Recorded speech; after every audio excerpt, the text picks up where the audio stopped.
आप सभी का डीडी न्यूज के इस खास बुलेटिन एक्सप्रेस 100 में, जहां हम आपके लिए लेकर आते हैं राजनीति, मनोरंजन, देश दुनिया, खेल और व्यापार जगत की सभी बड़ी खबरों को एक्सप्रेस यानी कि फटाफट अंदाज में। आपके साथ मैं हूं संध्या शर्मा। तो देखिए खबरें तेज रफ्तार से।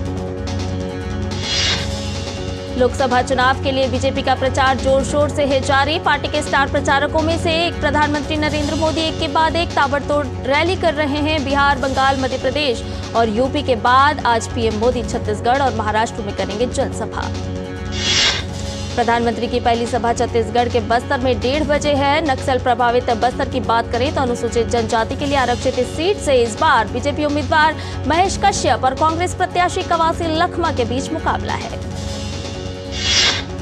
प्रधानमंत्री की दूसरी सभा महाराष्ट्र के चंद्रपुर में शाम 5 बजे होगी। विदर्भ क्षेत्र में आने वाले चंद्रपुर में पीएम आज रैली के दौरान केंद्रीय मंत्री सुधीर मुनगंटीवार के पक्ष में मतदान की अपील करेंगे। महाराष्ट्र की सत्ताधारी पार्टी शिवसेना के साथ गठबंधन में बीजेपी यहां चुनाव लड़ रही है। इससे पहले कल प्रधानमंत्री ने मध्य प्रदेश के जबलपुर में रोड शो किया। पीएम की एक झलक पाने के लिए सड़कों पर भारी जन सैलाब उमड़ आया। रोड शो में पीएम के साथ मध्य प्रदेश के मुख्यमंत्री मोहन यादव भी थे। प्रधानमंत्री नरेंद्र मोदी के रोड शो के दौरान एक मंच गिरने से एक पुलिसकर्मी सहित 4 लोग घायल हो गए। घायलों को जबलपुर के विक्टोरिया अस्पताल में उपचार के लिए ले जाया गया। पीएम मोदी के निर्देश पर घायलों से मिले राकेश सिंह। प्रधानमंत्री के अलावा भाजपा के तमाम स्टार प्रचारक देश भर में चुनाव प्रचार में जुटे हुए हैं। वरिष्ठ भाजपा नेता राजनाथ सिंह आज दक्षिण राज्य तमिलनाडु में भाजपा प्रत्याशियों के समर्थन में प्रचार करेंगे। वरिष्ठ भाजपा नेता राजनाथ सिंह तमिलनाडु के नागपट्टिनम में चुनावी रैली करेंगे। वहीं नमक्कल और तेनकासी में राजनाथ सिंह के रोड शो के कार्यक्रम है।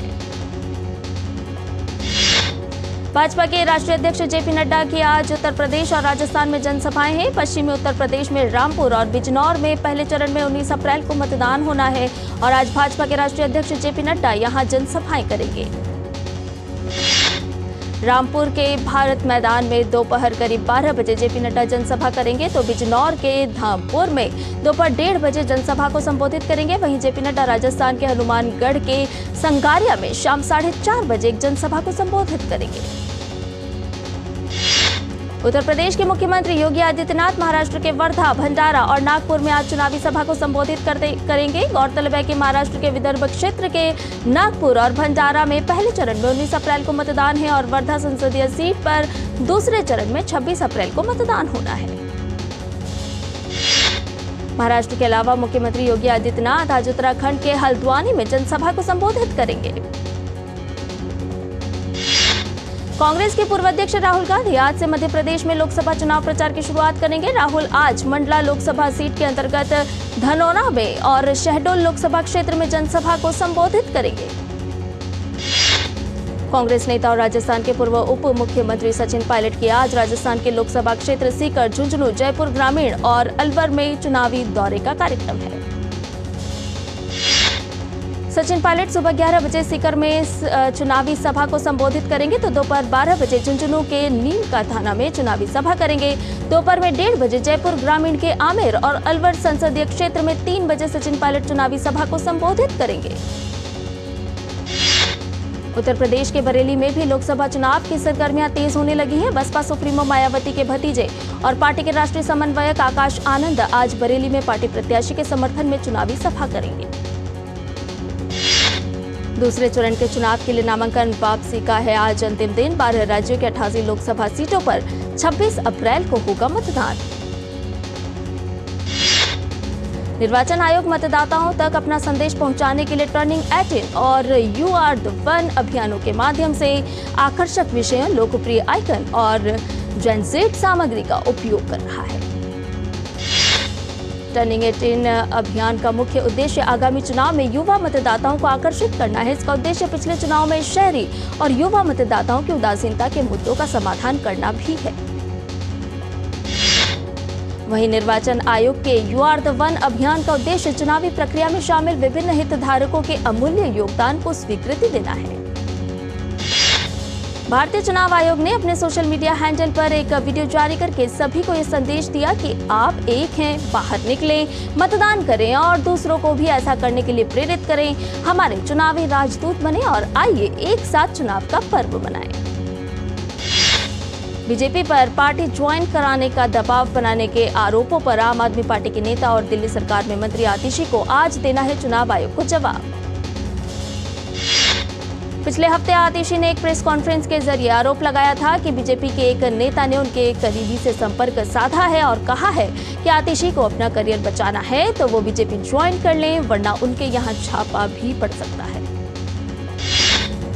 दिल्ली के मुख्यमंत्री को पद से हटाने की मांग को लेकर आपके पूर्व विधायक संदीप कुमार की याचिका पर दिल्ली हाई कोर्ट सुनवाई करेगा। संदीप कुमार ने याचिकाओं में कहा है कि केजरीवाल ने हिरासत में जाने के बाद मुख्यमंत्री पद पर रहने का अधिकार खो दिया है। वहीं राउज एवेन्यू कोर्ट अरविंद केजरीवाल की याचिका पर आदेश सुनाएगा। केजरीवाल ने सप्ताह में 5 बार अपने वकील से मुलाकात करने की मांग की है। अभी हफ्ते में सिर्फ 2 दिन ही वो अपने वकील से मिल सकते हैं। केजरीवाल की ओर से कहा गया है कि उनके खिलाफ देश भर में 30 केस से ज्यादा मामले लंबित हैं। ऐसे में हफ्ते में सिर्फ 2 मुलाकात केस को समझने और निर्देश देने के लिए पर्याप्त नहीं है। ईडी ने इस अर्जी का विरोध किया है। दिल्ली शराब घोटाले में तेलंगाना के पूर्व मुख्यमंत्री केसीआर की बेटी के कविता की अंतरिम जमानत पर आज राउज एवेन्यू कोर्ट में फैसला आ सकता है। प्रधानमंत्री मोदी की डिग्री को लेकर विवादित बयान के चलते मानहानि का मुकदमा झेल रहे आप नेता संजय सिंह की याचिका पर एससी सुनवाई करेगा। संजय सिंह ने गुजरात यूनिवर्सिटी की ओर से दायर मानहानि मुकदमे को निचली अदालत से जारी समन को चुनौती दी है। समाचार पोर्टल न्यूज क्लिक के संस्थापक प्रबीर पुरकायस्थ द्वारा दायर जमानती याचिका पर आज सुप्रीम कोर्ट सुनवाई करेगा।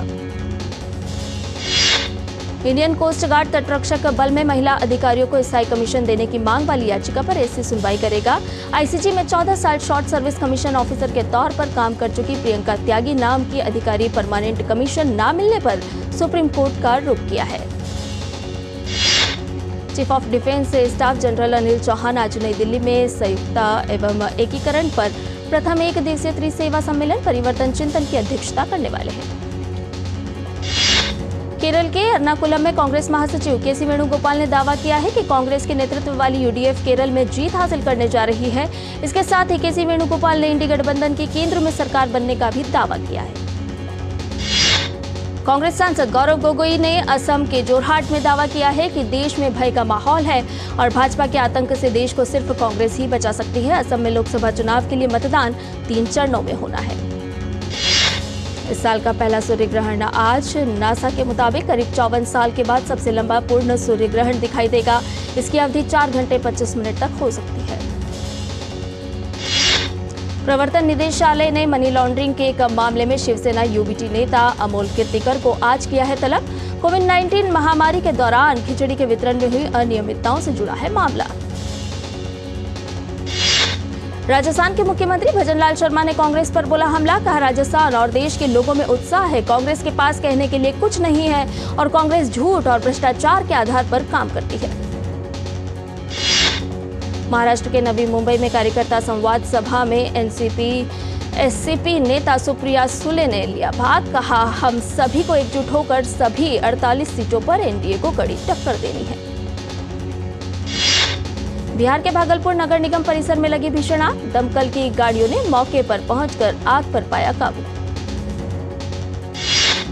तमिलनाडु के मुख्यमंत्री एमके स्टालिन ने कोयम्बटूर में एक आधुनिक क्रिकेट स्टेडियम बनाने की घोषणा की है। स्टालिन ने कहा है कि एक खेल और क्रिकेट प्रेमी के रूप में मैं इलेक्शन 2024 के लिए अपने चुनाव घोषणा पत्र में एक और वादा जोड़ना चाहूंगा।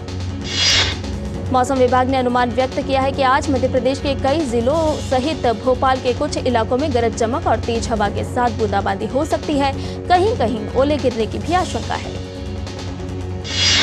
महाराष्ट्र के नागपुर जिले में एक बड़ा सड़क हादसा हुआ। मनकापुर इलाके में तेज रफ्तार कंटेनर ने 9 कारों, 1 एम्बुलेंस और 2 पहिया वाहन सहित 12 लोगों को टक्कर मार दी। इस हादसे में 4 लोग घायल हो गए। देश भर में सोमवती अमावस्या के अवसर पर श्रद्धालु पवित्र डुबकी लगा रहे हैं। हरिद्वार में सोमवती अमावस्या के मौके पर हर की पौड़ी पर बड़ी संख्या में भक्त पहुंचे हैं। भक्तों ने पवित्र गंगा नदी में डुबकी लगाई। साल के पहले सोमवती अमावस्या स्नान को लेकर विभिन्न राज्यों के श्रद्धालुओं के हरिद्वार पहुंचने का सिलसिला भी जारी है। वहीं उत्तर प्रदेश के प्रयागराज में भी सोमवती अमावस्या के अवसर पर श्रद्धालुओं ने गंगा नदी में पवित्र डुबकी लगाई।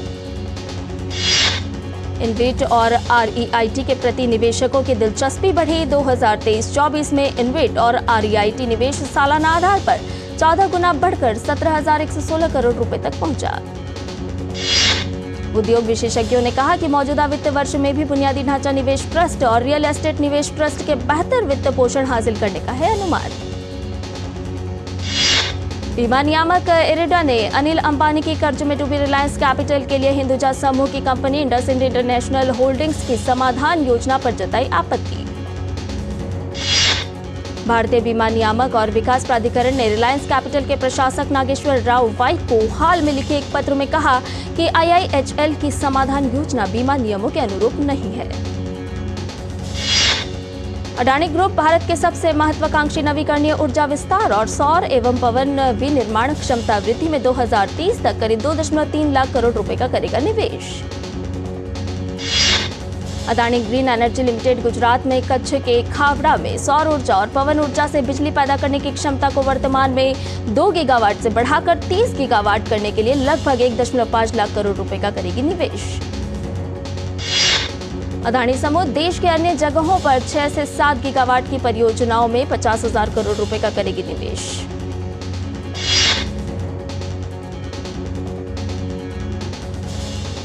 एयरलाइन विस्तारा पायलट संकट के बीच परिचालन को स्थिर करने का प्रयास करते हुए अपनी क्षमता में 10% या लगभग 25 से 30 उड़ानें प्रतिदिन कर रही है कम।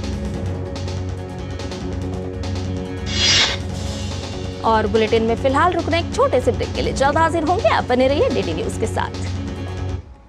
तुम्हें पता है इन्वेस्टर्स के लिए एक इन्वेस्टर प्रोटेक्शन फंड होता है IPF, लेकिन अगर तुम्हारा ट्रेड एक्सचेंज पर एग्जीक्यूट नहीं हुआ या फिर कोई गारंटीड रिटर्न्स वाली स्कीम है तो ये IPF आपकी मदद नहीं कर सकता है। और अगर आपका ब्रोकर ही डिफॉल्टर बन जाए तो फिर IPF आपको कॉम्पेंसेशन दिला सकता है। कहाँ से सीखा? NSE की साइट पर। समझ कर इन्वेस्ट कर। और ब्रेक के बाद एक्सप्रेस 100 में आपका एक बार फिर से स्वागत है। ये बाकी की खबरों को भी जान लेते हैं फटाफट अंदाज में। विस्तारा को 31 मार्च से शुरू हुए समर शेड्यूल में प्रतिदिन 300 से अधिक उड़ानें संचालित करनी थी। एयर इंडिया के साथ विलय की प्रक्रिया से गुजर रही टाटा समूह की एयरलाइन ने पायलटों की पर्याप्त उपलब्धता सुनिश्चित करने के लिए अस्थायी रूप से उड़ान संचालन किया। कब नौकरी पोर्टल naukri.com की मूल कंपनी इन्फोएज की बिलिंग बीते वित्त वर्ष की चौथी तिमाही में एकल आधार पर 3.5% वृद्धि के साथ 826.9 करोड़ रुपए रही। टाटा स्टील इंडिया की बिक्री बीते वित्त वर्ष में 6% की वृद्धि के साथ 1.99 करोड़ टन रही। कंपनी की बिक्री को खुदरा वाहन और रेलवे खंड में अधिक मांग से बढ़त मिली। घरेलू एयर कंडीशनर बनाने वाली प्रमुख कंपनी वोल्टास की एसी बिक्री बीते वित्त वर्ष में 35% की भारी वृद्धि के साथ 20 लाख इकाई के पार। वोल्टास घरेलू बाजार में यह आंकड़ा पार करने वाली पहली कंपनी बन गई। विदेशी संस्थागत निवेशकों ने वेदांता में अपनी हिस्सेदारी 1.2% बढ़ाई। विभाजन योजनाओं, कर्ज कम करने की कोशिश और धातुओं की बढ़ती कीमतों के कारण वेदांता के शेयर हाल में तेजी से बढ़े। Telecom company Vodafone idea fund जुटाने की कोशिश में। कंपनी ने बताया कि उसके बोर्ड ने प्रमोटर आदित्य बिरला ग्रुप से 2075 करोड़ रुपए जुटाने की दे दी है मंजूरी। वोडाफोन आइडिया ने कहा कि वह मौजूदा प्रस्तावों पर 8 मई को एक AGM में शेयरधारकों की मंजूरी लेगी। इससे पहले कंपनी को 2 अप्रैल को AGM में सिक्योरिटीज जारी करके 20,000 करोड़ रुपए तक जुटाने के लिए शेयरधारकों की इजाजत मिली थी। Real estate company signature global की बिक्री बुकिंग बीते वित्त वर्ष की चौथी तिमाही में 3.4 गुना उछाल के साथ 4,140 करोड़ रुपए रही है। कंपनी के गुरुग्राम स्थित लग्जरी आवासीय परियोजनाओं में भारी मांग चल रही है। भारत में बिजली की बढ़ती मांग को देखते हुए देश की सबसे बड़ी एनर्जी प्रोड्यूसर कंपनी NTPC ने वित्त वर्ष 2024 के लिए अपनी खदानों से 4 करोड़ टन कोयला उत्पादन का किया ऐलान। PSU कंपनी NTPC ने कहा कि 4 करोड़ टन कोयले के उत्पादन से वित्त वर्ष 2024-25 में निजी खदानों के माध्यम से कोयले की करीब 15% जरूरत पूरी करेगी। गजा में लगातार हो रही मौतों और इजरायली प्रबंधकों की मौत को लेकर प्रधानमंत्री बेंजामिन नेतन्याहू के खिलाफ देश में हो रहे विरोध प्रदर्शनों ने उन्हें बैकफुट पर लाया। इजरायल ने दक्षिणी गजा में तैनात अपने सैनिकों की संख्या में की बड़ी कटौती। सैनिकों की संख्या में की कटौती के कारण गजा में इजरायली सेना की केवल एक ब्रिगेड रह गई है। सैनिकों की यह वापसी ऐसे समय हुई है जब मिस्र युद्ध विराम और बंधकों की रिहाई के समझौते पर पहुंचने के उद्देश्य से नए दौर की वार्ता की मेजबानी करने की कर रहा है तैयारी। इजरायल ने कहा कि उसने और हमास ने 6 माह से जारी संघर्ष में संभावित युद्ध विराम पर ताज़ा बातचीत के लिए मिस्र में टीम को भेजा है। अमेरिका के वॉशिंगटन डीसी में प्रदर्शनकारियों ने एक रैली निकाली। यह रैली इजरायल हमास संघर्ष की शुरुआत के 6 महीने पूरे होने पर हमास द्वारा बंधक बनाए गए लोगों की रिहाई की मांग के लिए निकाली गई। इजरायली ड्रोन को हिजबुल्लाह द्वारा पूर्वी लेबनान के आकाश में मार गिराने के बाद इजरायल ने हिजबुल्लाह के ठिकानों पर हमले कर अब तक 270 लड़ाकों को मार गिराया। सीरिया में ईरानी दूतावास पर इजरायल के हमले के बाद बढ़े तनाव के बीच लेबनान इजरायल सीमा पर हिजबुल्लाह और इजरायली सेना के बीच टकराव की घटनाएं बढ़ी। हिजबुल्लाह ईरान समर्थित सशस्त्र संगठन है जिसकी लेबनान की सत्ता में भागीदारी है। इजरायल ने कहा है कि वह ईरान के किसी भी दुस्साहस का जवाब देने के लिए पूरी तरह से है तैयार। इजरायल ने कहा कि उसके लड़ाकू विमानों ने लेबनान के बाल्बेक शहर में स्थित हिजबुल्लाह के सैन्य परिसर और 3 अन्य ठिकानों को निशाना बनाया। डिजिटलाइजेशन को लेकर संयुक्त राष्ट्र महासभा के अध्यक्ष डेनिस फ्रांसिस ने की भारत की तारीफ। डेनिस फ्रांसिस ने कहा कि जब वह भारत आए तो वहां उन्होंने डिजिटलाइजेशन को लेकर हो रहे काम को करीब से देखा जिससे वह बहुत प्रभावित हुए। रूस ने दावा किया है कि यूक्रेन ने ज़ेपोरिझ्या परमाणु प्लांट पर ड्रोन से किया हमला। IAEA ने इस हमले को बेहद घातक बताते हुए परमाणु केंद्र के समय ड्रोन से हमले को खतरनाक कृत्य करार दिया। घटनाक्रम के बाद रूस और यूक्रेन के बीच तल्खी और बढ़ने की आशंका। हाल ही में व्लादिमीर पुतिन एक बार फिर रूसी राष्ट्रपति चुने गए हैं। दूसरी तरफ राष्ट्रपति ज़ेलेंस्की भी रूस के साथ हिंसक संघर्ष का डटकर मुकाबला कर रहे हैं। फ्रांस की राजधानी पेरिस में एक 8 मंजिला इमारत में विस्फोट के बाद लगी आग। हादसे में 3 लोगों की हुई मौत। हाल ही के वर्षों में पेरिस में विस्फोट की यह तीसरी घटना है जिसमें कुल 10 लोगों की जान गई। पूर्व अमेरिकी राष्ट्रपति डोनाल्ड ट्रंप ने कहा कि न्यायाधीश द्वारा सार्वजनिक रूप से टिप्पणी करने को लेकर दिए गए गला घोंटने वाले आदेश का उल्लंघन करने के लिए जेल जाना सम्मान की बात होगी।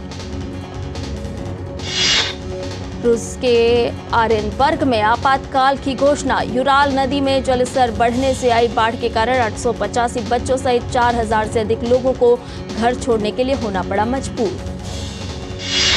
रूसी राष्ट्रपति व्लादिमीर पुतिन ने आपातकालीन स्थिति मंत्री अलेक्जेंडर कुरिनकोव से ऑरेनबर्ग क्षेत्र में बाढ़ की गंभीर स्थिति पर की चर्चा। ऑरेनबर्ग क्षेत्र के गवर्नर डेनिस पासलर ने भी राष्ट्रपति को ऑस्लो के आसपास ऑरेनबर्ग क्षेत्र में बाढ़ की स्थिति के बारे में दी जानकारी। राष्ट्रपति व्लादिमीर पुतिन ने आसपास के इलाकों में लिए समय रहते हालात का विश्लेषण, पूर्वानुमान और उचित उपाय करने के निर्देश। ब्रिटिश आइल्स ऑफ मैन में बाढ़ के कारण जनजीवन प्रभावित हुआ है। सड़कों पर चलने वाले लोग ऊंची लहरों की चपेट में आ गए। तेज बारिश के कारण चेतावनी जारी की गई है। इंडियन प्रीमियर लीग में आज होने वाले मैच में चेन्नई सुपर किंग्स और कोलकाता नाइट राइडर्स आमने सामने होंगे। यह मैच चेन्नई में खेला जाएगा। इंडियन प्रीमियर लीग में कल खेले गए पहले मैच में मुंबई इंडियंस ने दिल्ली कैपिटल्स को 29 रन से हरा दिया। यह मुंबई इंडियंस की IPL के इस सीजन में पहली जीत है। इंडियन प्रीमियर लीग में कल खेले गए दूसरे मुकाबले में लखनऊ सुपर जॉयंट्स ने गुजरात टाइटंस को 33 रन से मात दी। लखनऊ के लिए यश ठाकुर ने 5 और कुणाल पांड्या ने 3 विकेट लिए। न्यूजीलैंड की महिला क्रिकेट टीम ने सीरीज के तीसरे वनडे में इंग्लैंड को 7 विकेट से हरा दिया। इस तरह 3 मैच की सीरीज 2-1 से इंग्लैंड के नाम रही। भारतीय पुरुष हॉकी टीम को ऑस्ट्रेलिया के साथ 5 मैच की टेस्ट सीरीज के दूसरे मैच में हार का सामना करना पड़ा। दूसरे मैच में ऑस्ट्रेलिया ने भारत को 4-2 से हरा दिया। कैंडिडेट्स शतरंज टूर्नामेंट के चौथे दौर में डी गुकेश ने दुनिया के नंबर 2 खिलाड़ी फैबियानो कारुआना के साथ ड्रॉ खेला। गुकेश काले मोहरों से खेल रहे थे। आर प्रगन्नानंदा ने चौथे दौर में दुनिया के नंबर 3 खिलाड़ी नाकामुरा के साथ ड्रॉ खेला। 24 चाल के बाद दोनों खिलाड़ी ड्रॉ पर सहमत हुए। और वैशाली ने भी चौथे दौर में ड्रॉ खेला। वैशाली ने एलेक्सेंड्रा को ड्रॉ कर रोका। विदित गुजराती को लगातार दूसरी हार का सामना करना पड़ा। तीसरे दौर में भी विदित को प्रगन्नानंदा के खिलाफ हार मिली थी। अनुभवी कोनेरू हम्पी को भी सालिमोवा के खिलाफ हार का सामना करना पड़ा। 20 वर्षीय सालिमोवा महिला वर्ग में सबसे युवा खिलाड़ी हैं और इस प्रतियोगिता में डेब्यू कर रही हैं। इंग्लिश प्रीमियर लीग में रविवार को लिवरपूल और मैनचेस्टर यूनाइटेड ने 2-2 से ड्रॉ खेला। इस ड्रॉ के साथ लिवरपूल ने शीर्ष पर आने का मौका गंवा दिया। प्रीमियर लीग में टॉटनहैम हॉटस्पर ने नॉटिंघम फॉरेस्ट को 3-1 से हराया। इस जीत के साथ टॉटनहैम फरवरी के बाद पहली बार लीग में शीर्ष 4 में वापस आ गई। डेनियल कोलिंस ने अपनी शानदार फॉर्म जारी रखते हुए चार्ल्सन ओपन का खिताब अपने नाम किया। कोलिंस ने फाइनल में रूस की दारिया कासेटकीना को मात दी। ह्यूबर्ट हुरकाज ने एस्टोरियल ओपन का खिताब अपने नाम किया। प्रतियोगिता के फाइनल में हुरकाज ने मार्टिनेज को 6-3, 6-4 से हराया। बेन शेल्टन ने ह्यूस्टन में आयोजित क्ले कोर्ट चैंपियनशिप का खिताब अपने नाम किया। फाइनल में शेल्टन ने पिछले चैंपियन फ्रांसिस टियाफो को मात दी। क्रू बॉक्स ऑफिस पर खूब धमाल मचा रही है। सेकंड संडे क्रू ने ऊंची उड़ान भरी। 60 करोड़ से महज इंच भर दूर रह गई है। ईद के खास मौके पर सिनेमाघरों में एक नहीं बल्कि बॉलीवुड के 2 बड़े सुपरस्टार्स की फिल्मों का आमना सामना होने वाला है। 10 अप्रैल को सुबह से ही दोनों मूवीज के शो शुरू हो जाएंगे। मैदान के मेकर्स की तरफ से मैसेज आया है कि शो की स्क्रीनिंग अब शाम 6 बजे से शुरू होगी। फिल्म रामायण के सेट से रणबीर कपूर की तस्वीरें वायरल होने के बाद निर्माताओं ने बड़ा फैसला लिया है। फिल्म के निर्माताओं ने सेट पर नो फोन पॉलिसी को लागू करने का फैसला किया है। चर्चित निर्माता एकता कपूर की आगामी फिल्म LSD 2 ट्रांस वुमेन किरदार पर केंद्रित होगी। इस फिल्म में अभिनेत्री भूमिका मुख्य किरदार में नजर आएंगी। राजेश चिलाका निर्देशित फिल्म छोटा भीम का टाइटल ट्रैक रिलीज हो गया है। 24 मई को फिल्म बड़ी स्क्रीन पर रिलीज होगी। रजनीकांत की आगामी थ्रिलर फिल्म बैटियान के निर्माताओं ने फिल्म के नए पोस्टर को साझा किया है। पोस्टर में तलाइवा दमदार अवतार में नजर आ रहे हैं। रिलीजिंग के 3 सप्ताह बाद भी मडगांव एक्सप्रेस दर्शकों तक अपनी पहुंच बनाए हुए है। फिल्म ने बॉक्स ऑफिस पर 20 करोड़ रुपए का आंकड़ा पार कर लिया है। और इसके साथ ही एक्सप्रेस न्यूज में फिलहाल इतना ही। हमें दीजिए इजाजत, लेकिन डीडी न्यूज पर खबरों का सिलसिला लगातार जारी है। नमस्कार।